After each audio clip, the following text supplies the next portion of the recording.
All right, well, I'm back in the shed. We're doing a bit of work to the new wagon just to bring it up to scratch a little bit, and I've got to get it roadworthy and get it all put in my name. So we've got a few jobs to tick off.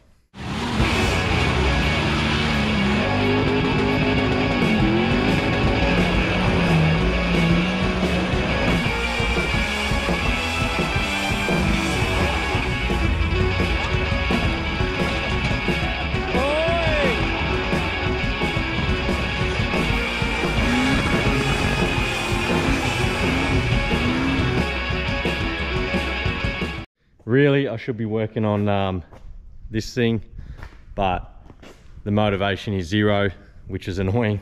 But I really need to get that going because we're racing in like 3 weeks or something. I haven't even looked at it. So I've got like 1 day spare. So I thought I'd just better do this and get this car in my name and tick all this off. So then at least I can drive this car around. But yeah, it will be a bit of a push to get the race car ready, but we should get it done. So I haven't uploaded in a few weeks. I think it's actually, when this video goes up, it'll be like 4 weeks I haven't uploaded. I just haven't had time to even make a video or do anything, which is annoying. And then yeah, we obviously went to Ultimate 4x4 Challenge, me and Sherry, and I had like 1,200 video clips to sort out. There was like 8 hours worth of footage. So the task on that is gonna be way bigger than I initially thought. So yeah, I've got 3 cameras, so I've got to sort all the footage out and then make 2 videos of like mine and Sherry's behind the scenes sort of stuff, just cruising around. And then down the line, I'll make like a full video of just racing content from that event, which hopefully be like an hour long or something. So that's currently on the table, but yeah, I just haven't had time to sit down and like sort that footage out, but I'll get there. So for the meantime, we'll get this thing going, and then we'll get the race car ready to race. And then I've got a bit of stuff to do to my wagon. Actually, I've got some parts waiting in my shed for that. So we'll get into that. And then hopefully once the race is done, I'll get back into some driving. So I want to like take the wagon out for a few drives. I've been wanting to go out for ages. We've had a lot of rain lately, so the weather would be mint, but yeah, I just haven't had time. So anyway, we'll get stuck into some jobs. So I do have a list here. I'm a big fan of lists. So I've got to do valve clearances. The electric windows don't work, so I've got to somehow sort that out. Need to change out the tail lights, change the radiator cap, give the coolant a flush, change the mud flaps, because as much as they look good, I've got to change them. They don't look good. And then fuel filter, there's a power steering leak. I'm going to put some standard springs in the rear. It's got like some upgraded ones like for towing, because they towed a horse float. And I've got some standard ones over there I think I have to rummage out. And then yeah, like the overflow bottles just been like repaired. So I've got another one I think somewhere. I'll change overflow bottle. And I've got to fix the tailpipe. So the tailpipe that goes from the back here over the diff and joins onto the muffler, it's got like a heap of holes in it. So I've got to cut that off, and hopefully I can chase one up today and re-weld the tailpipe on. So the tyres aren't really roped, like the front of them have like toe-in, toe-out wear. So I didn't really want to just buy new tyres for these rims, because I don't really like the look of the tri-spokes. You know, when things happen for a reason. I was just on Marketplace this morning and found some other wheels that I actually wanted for this car, and they were local, like 10 minutes down the road. So I picked them up this morning. So yeah, we've got to swap them out as well. And I've got to give it a bit more of a clean. I gave it a quick clean at home, but yeah, it needs like a good degrease underneath. There's just years of grime and oil residue built up, so it needs a good clean. But yeah, they're the main jobs we've got to tick off, and that should bring it up to roadworthy standard. It did actually come up pretty good under the engine bay. I gave it a quick clean. Probably hasn't been cleaned under there for years. I do like the look of the factory bumper, like just the bumper.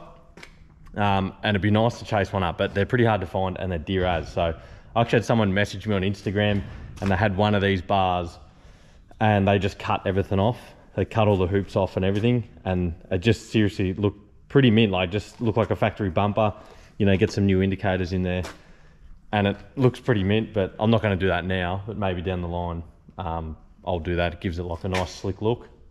I've actually got something coming for this car. I'm pretty sure, I'm about 90% certain it's going to be for this car, and it's going to be pretty cool. So I want to see what you reckon I've got coming for this. big or small, have a guess in the comments what I've got coming for this. I don't know when I'll tell you about it, but I will go and document me going to get it. And then when I finally decide to tell you what it is, and if it is for this car, then you will know. So yeah, let's get into some jobs. I got to do the tail lights, like I said, and then the mud flaps, and then this tail light in the bumper here is melted, like from the exhaust, so it's all melted out the back. So I knew I kept all this stuff for a reason. I've had it just sitting on the shelf, so I don't know whether I'll change this whole rear bumper setup, because this one's a little bit cleaner than this one. It's got a few dents in there, and then and these wings are black, but I'll probably paint them while they're off. So I paint them black, and then I got some nice fresh tail lights out of my white wagon, and then some old mud flaps that I actually found. They're from my first car, probably like 12 years ago. So anyway, we'll get stuck into it.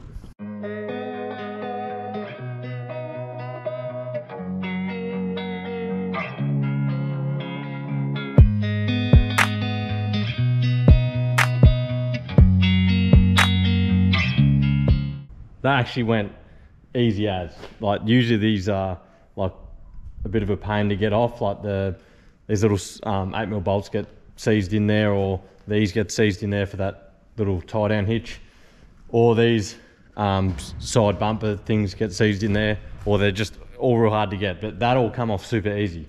The bloody mud flap, that was painful to get back on. So anyway, I've got one more side to do, and then we'll put it all back together. All right, so I've got this other mud flap on.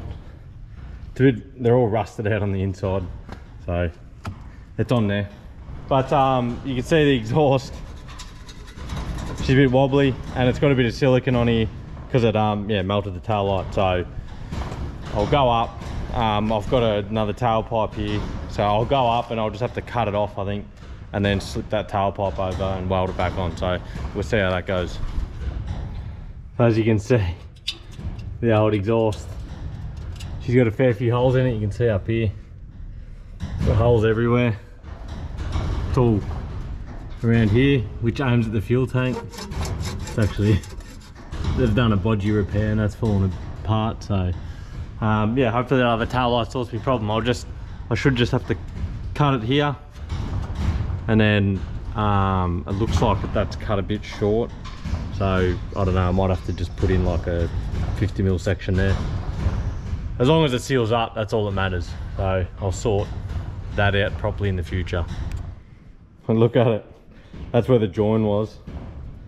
And yeah, she's fully rooted. No saving that. So the exhaust, she's in my best work. It's probably not my worst. But yeah, anyway, I managed to get another tailpipe locally, cut her off and just shoved it in there. Put some weld around it, seals up alright. And what else have I done? Oh yeah, I've got the rear springs, the standard rear springs back in. That's not for roadworthy or anything, that's just because the springs in the back were a little bit taller and stiffer for towing, so it sat a bit high in the back, and I'm not going to be doing like a heavy towing or anything, so put the standard ones back in. It should ride a bit smoother anyway. So all right, well, I've got all this bumper back on. The black actually looks terrible. So but that's all I had, so it looks better than all scratched up and whatever. So yeah, new step and everything. I actually always hated that job, but this car, that went on super easy. So that, the mud flaps, the exhaust is done. I've got to change the wheels, and I've got to see what time it is to see if I can get a chance to do the valve clearances today, whether I'll do that tomorrow, but that's not too big of a deal. They are noisy. Maybe I'll get into it and I'll do it now. So I'm just warming it up to the clearances, but you can hear it. Usually like it's one or two, but it sounds like nearly all of them are loose. So yeah, I'll warm it up and then adjust them up. It's a little bit more tricky on these ones because it's got all the factory stuff on it. Like my race car, it's like a 15-minute job to do them, but there's a bit more to pull apart on these car. But anyway, we'll get into it. So I was just pulling it down. Yeah, there's like rocket cover breathers, PCV valve, the idle control valve, a couple other vacuum lines for like the charcoal canister and that. But so I was just pulling the factory intake off, and it had this thing, like if you stab the throttle real fast, it would sort of cough. And I was thinking maybe air filter or fuel filter or something. I was going to get to that. And anyway, I pulled the factory intake off, and now I don't know how much was torn before, like I've ripped it off fully. I don't know how much was torn, but I'm going to take a guess and say that that had a hole in it. And then obviously when you stab the throttle, it sucks in a gut full of air. What would come through here would bypass the airflow meter. So it would be letting unmetered air in to the engine, which would explain why it would cough. So I'm hoping I think I've got a spare one of them floating around somewhere. I'll have a look, but that should fix that problem. Well, it seems I'm actually in a little bit of trouble. I thought I had one. I swear I do somewhere, unless I've given it away, which would be really annoying. But yeah, and it's a real funny angle. It's like 60 something degrees, and I think that's like 2 3/4 inch, or maybe that's 2 3/4. Anyway, they're a funny size, or maybe that's 3. Anyway, they're a funny size. So I actually don't know what I'm going to do at the moment. Worst case scenario is I find some mild steel and I just tack something there, and then I should be able to find a silicone straight to go over that and that. But then it sort of wrecks this, which is annoying. So I'll try and do it. So maybe I can just cut it off if I need to, and then it'll go back to how it was. So anyway, no point doing the valve clearance if I can't move the car. So I'll try to fix this first. But in my rummaging, I did find a new air filter, which is pretty sweet. I didn't even know I had one. So this one's looking a bit buggered. I'll be able to throw a fresh one in. All right, so they are super hard to find, and I couldn't find one. So I just dodged something up to get me home. Give a 90 onto a pod filter. I had to race to my joint and steal that off the Skyline. I don't even know why that's on the Skyline, but anyway, that'll get me around. I just had to get one of them hoses, which is annoying. But yeah, I think I'll leave the valve clearances till tomorrow, I think, because it's going to be late. But I will quickly change the wheels, so I'll get into that now. All right, well, I just chucked the new wheels on, so check it out.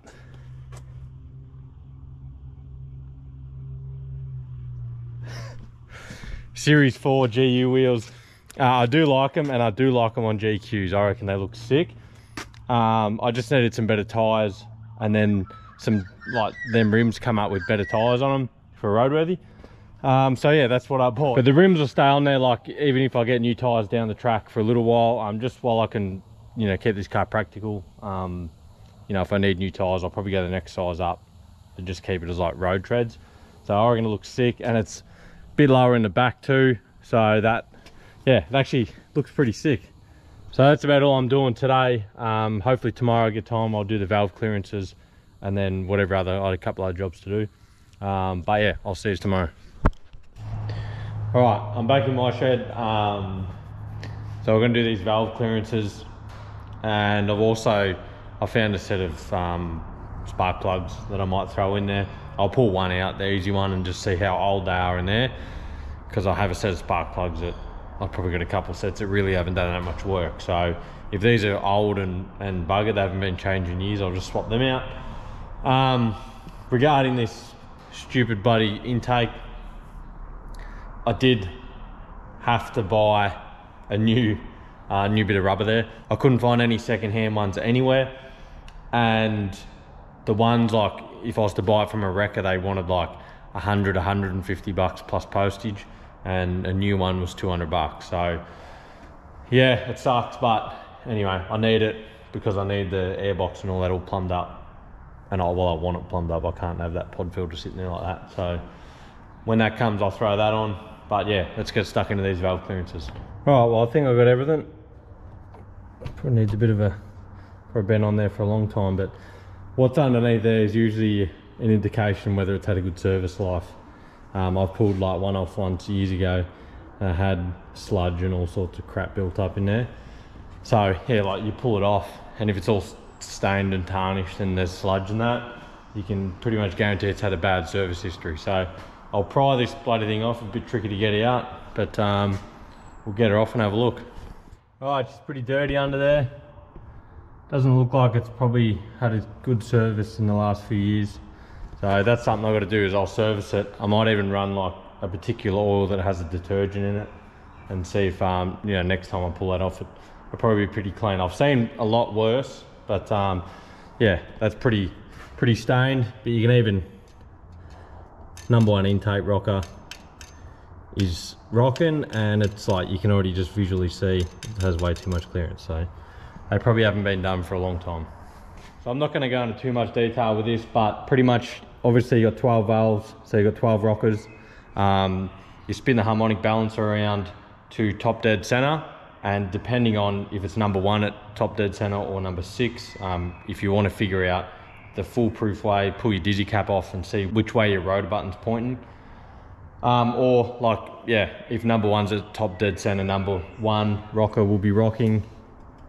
And if number 6 is at top dead center, number 12 rocker will be rocking. But pretty much if, you know, if number 1's at the top dead center, number 1's rocking, that means you do rocker number 1, 2, 3, 6, 7, 10. Adjust all them. Now they have a hot and cold setting. So hot is 0.38 of a mil and cold is 0.2. The motor's pretty cold, so I'm going to be doing it to 0.2. And then obviously then you rotate the motor 360 degrees off the alternator because it's easy to get to. Line it back up at top dead center, and then you do the others, which is 4, 5, 6, 8, whatever else I say, I can't remember. Down the back end, 11 and 12. So pretty much 12 mil spanner. You crack this nut. This is obviously number 6 on top dead because I'm starting at number 4 rocker. So undo this with a 12 mil spanner, and then with your screwdriver, you need to screw the adjuster in until the feeler gauge has just a little bit of resistance in there, but it can still slide. And then you got to hold the screwdriver, it's a two-handed job, hold the screwdriver and then do the nut back up. And then always check it once it's tight. So once you tighten that nut up, give this another check, because sometimes the adjuster might screw in or out. But yeah, that's all good. Now, I'll be doing 4, 5, 8, 9, 11, 12. I rotate the motor 360 degrees and do 1, 2, 3, 6, 7, 10, and then put it all back together. All right, well that's job done. So I've just whizzed through them all. I actually can't believe how loose they all were. Most of the adjusters, I got a full 360 degree rotation out of them, like easily, if not more on some of them. So super loose.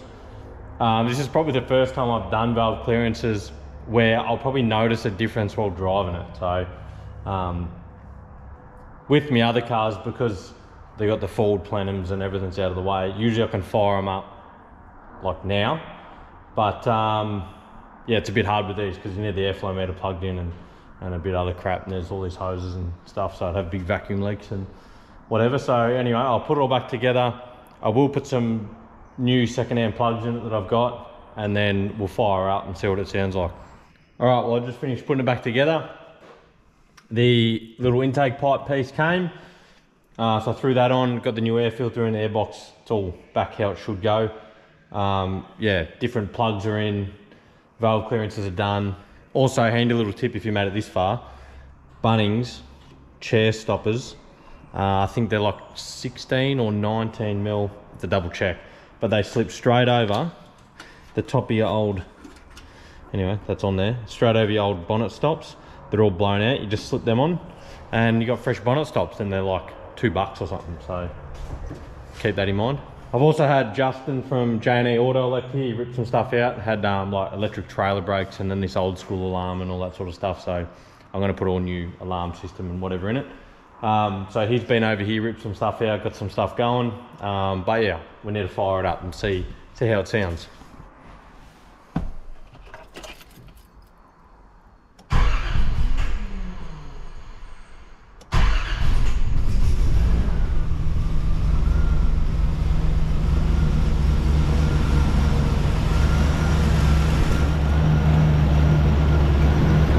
Listen to how quiet that is. It's purring like a kitten.